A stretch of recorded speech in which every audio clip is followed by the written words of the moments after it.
It's been common knowledge for some time now that the Rio Tinto Zinc Corporation have been prospecting in the hills of Merioneth.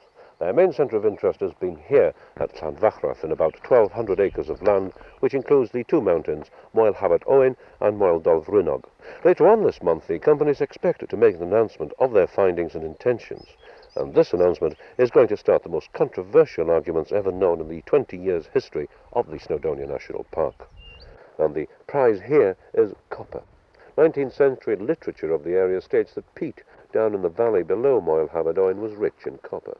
So rich was it, in fact, that after the peat had been burnt, the ashes were sent to Swansea for smelting. In 1 year alone, there was a profit of £20,000, and that was in the days when ale was a penny a pint and 20 cigarettes cost threepence. The theory was that somewhere in the area there was a master lode of copper through which the water drained away into the peat bog below.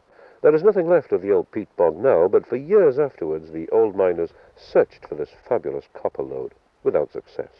However, the passage of time has brought new methods of geophysical and geochemical exploration. Can it be that Rio Tinto Zinc engineers have now found that elusive copper lode? At any rate, they have now applied to the Merioneth County Council for permission to drill to a depth of 1,500 feet.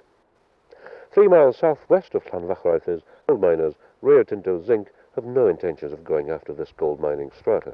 They intend to find gold by drilling in the estuary itself. Their theory is that streams draining from the mountainside wash small particles of gold into the mud and silt of the Mawddach estuary. Gold has either gravitated to the bottom or is held in suspense in the mud and the silt.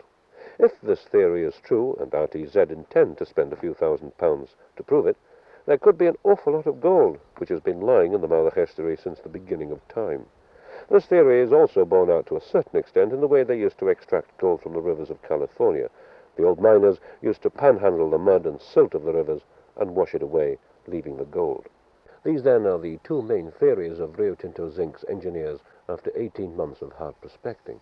And now they have applied for planning permission to the Merioneth County Council for an intensive drilling program. They are willing to spend a great deal of money to find out if there is any copper or gold in profitable amounts here in the hills, valleys and riverbeds of Merioneth.